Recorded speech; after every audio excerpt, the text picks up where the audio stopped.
guys, it's me, Jenna from the White Witch Parlour, and thank you so much for coming back to watch another one of my videos.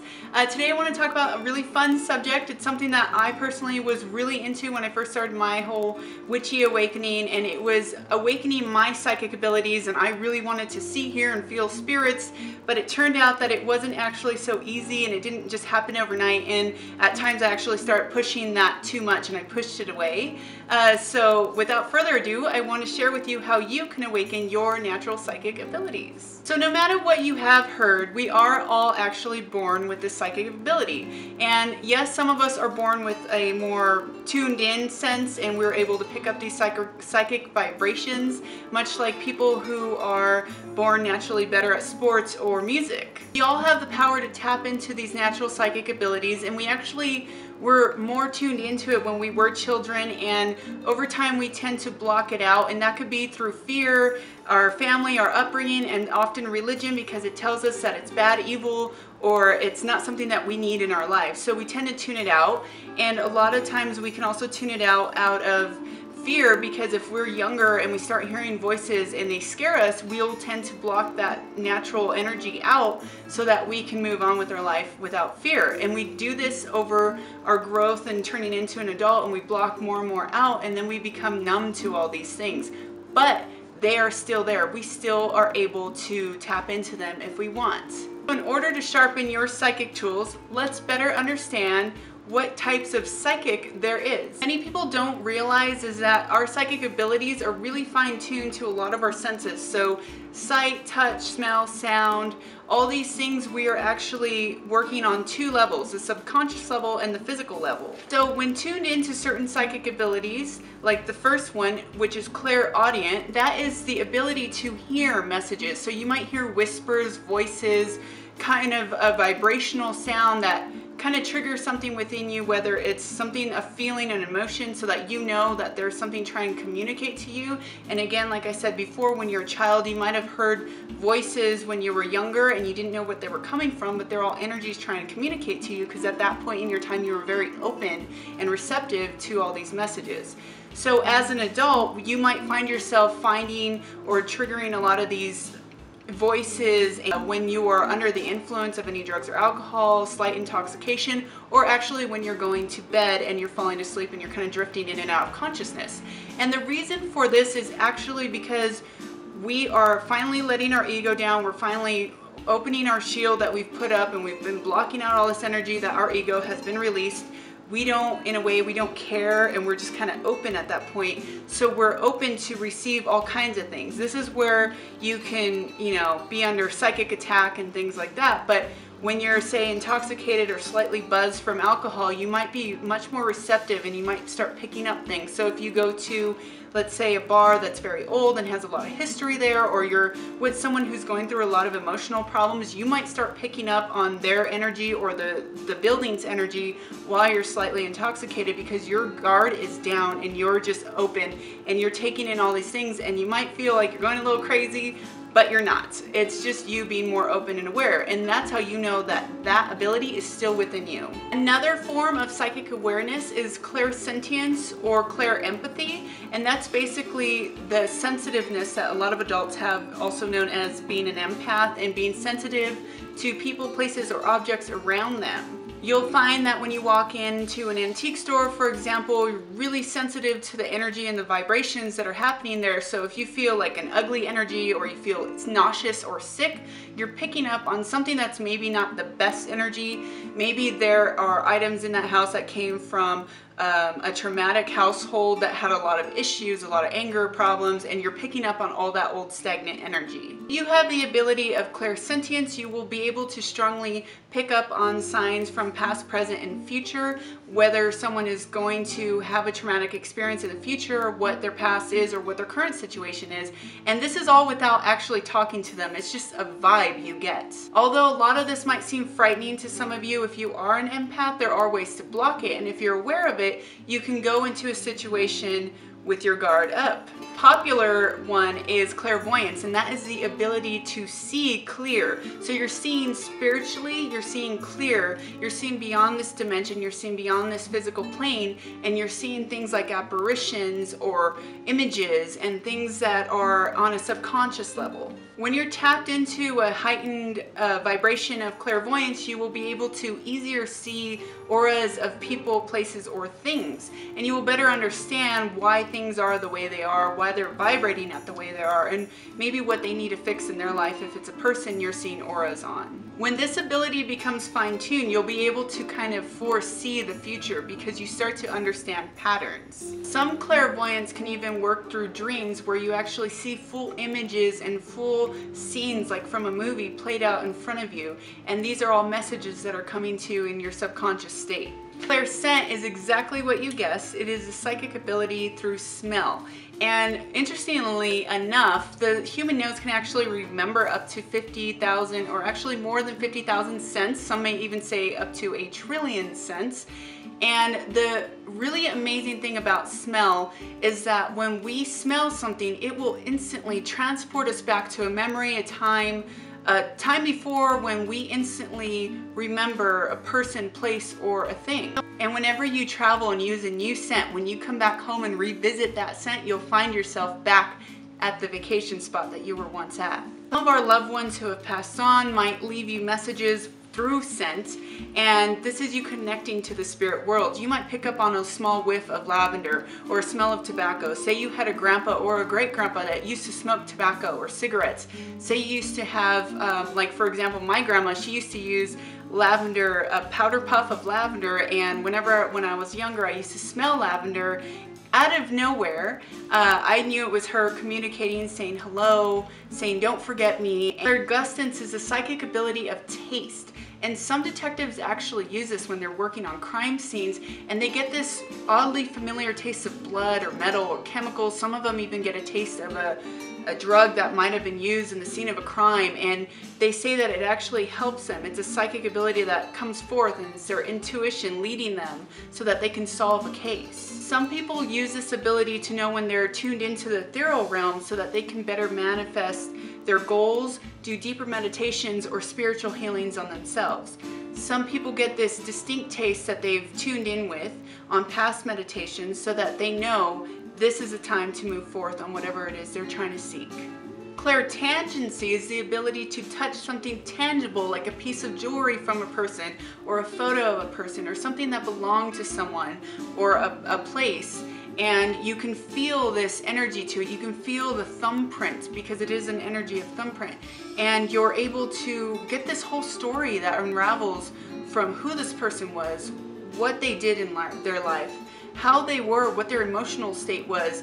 And the same can go when you go into an old building or an old house and you touch the walls and you just feel the walls throughout the house. It's almost as if the old phrase, if these walls could come to life, because you're getting this sense of what this house has seen, what the walls have seen, what it's been through, who has lived here in the past. So clairtangency is a really cool investigative method too that some psychic investigators come to help police work with. The list of psychic abilities can easily carry on. There's so many different forms of it, but I want to move on with how you can achieve awakening your psychic abilities. So if you did feel like you resonated with any of the things that I listed just a second ago, then tune in on those because those are your stronger points and that's what you want to work more on. So the first step is just tuning in to your awareness of what you are stronger at. And if it takes a second, you might need to sit and think back to when you were a child and what you were tuning in on. Were you seeing fairies? Were you seeing apparitions? Were you hearing things? Were you getting a sense of things when you would walk into places? And what did you tune out and why did you tune it out? At what age did you tune it out? Make a mental note of everything that you're collecting in this meditation, or if you're just sitting and kind of jotting down notes and doing automatic writing, let it come to you and you will know what your stronger points are in your psychic abilities, and those are the ones that you can work first on fine-tuning. Next, you need to understand patterns. Everything in this world is made up of patterns, from the Fibonacci spiral to the flower of life. It's all stuff that's embedded within our DNA, and we're all part of the sacred universe. So if you start to understand patterns, we are all creatures of habit, and we tend to do things in repetition. So if you see a pattern developing, for example, if you're starting to fall into a state of depression, stop and figure out why. What have you done recently that has led you to this point? It's obviously a pattern, so you need to find where it's triggering and stop it ahead of time. If you're doing a reading for someone and they're telling you they're having relationship issues and blah, blah, blah, blah, blah, you need to find out what's triggering that. Why are they being drawn to bad relationship habits and bad relationships in general? What is it that they are drawn to? Maybe they had a childhood trauma that is now changing the way they think as an adult, and they're not thinking clearly because they're still attached to their old ways. Awaken to the bigger picture and pay attention. Pay attention to everything you do and how you're getting to that point. Because it is really easy to understand the future when you understand patterns. Be aware of what you eat and consume. Yes, I know I talk about eating healthy a lot, but it is so much of a spiritual awakening. If you want to raise your vibrational levels, you need to be healthy. You need to eat healthy. You are what you eat.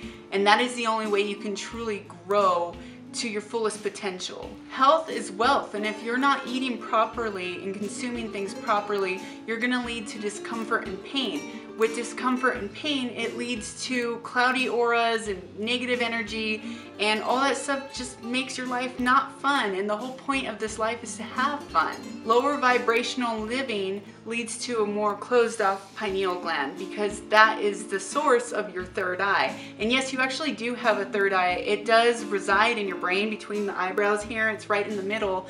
And when that pineal gland becomes calcified or unhealthy, it actually starts to shrink in color. It gets gross and ugly, kind of like how lungs do when you're a heavy smoker.